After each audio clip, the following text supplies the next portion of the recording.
I think we only have to look at the news, or worse, look at the comments section in social media to see the need for civil discourse.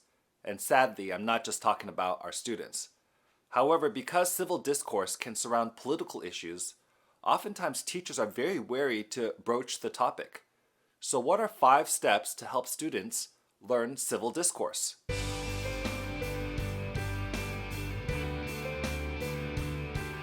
Here's tip number 1. Help students to be civic friends with one another. If you were to ask your students what does it mean to be a friend, and maybe even add what does it mean to be a civic friend, I'm sure this would be a good step in building norms on the day when civic dialogue might be happening. In fact, I like to include the following questions to my social contract at the very beginning of the school year. How do you want to be treated by each other? And how do you want to treat each other when there's a conflict?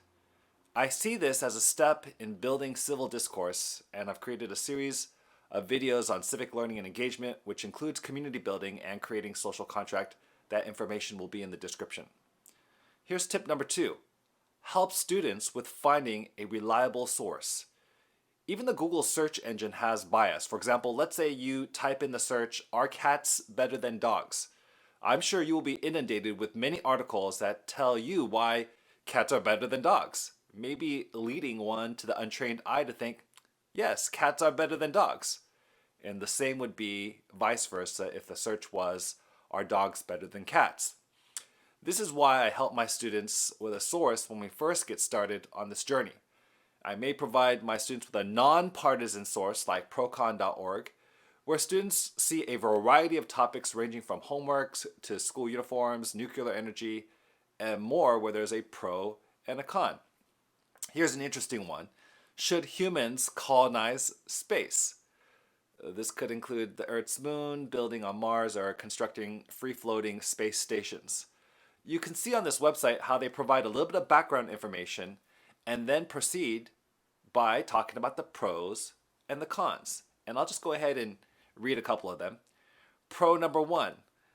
Humans have a right and moral duty to save our species from suffering and extinction. Colonizing space is one method to do so. Con. Humans living in space is pure science fiction. Pro.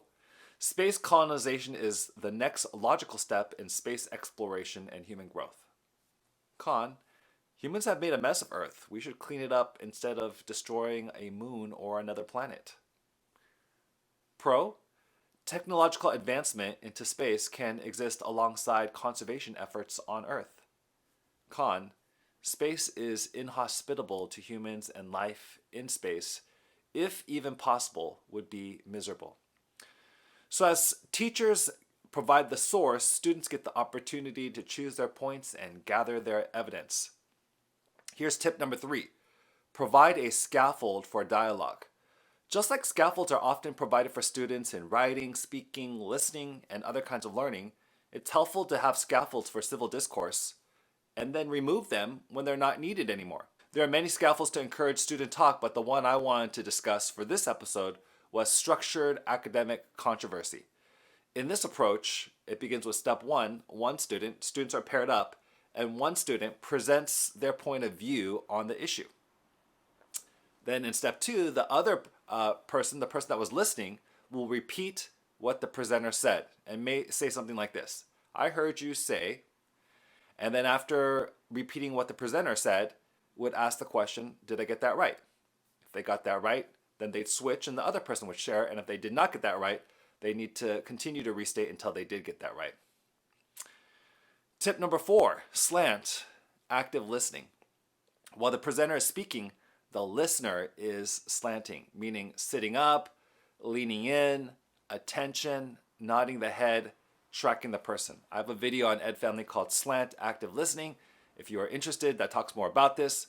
When we think civil discourse, people are oftentimes thinking talking is what's important. You know what? I think listening well, and showing that you are active listening may be more important to civil dialogue. Here's the final tip, tip number 5.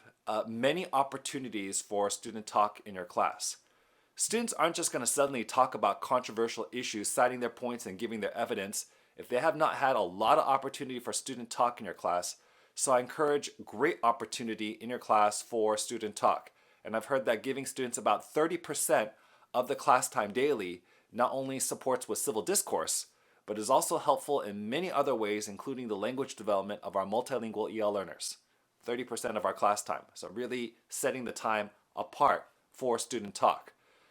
I think the teaching of civil discourse is more art than prescriptive, but I know these 5 tips will help you to move in the right directions. And educators, I just want to say you're doing a great work, and this is a patriotic work.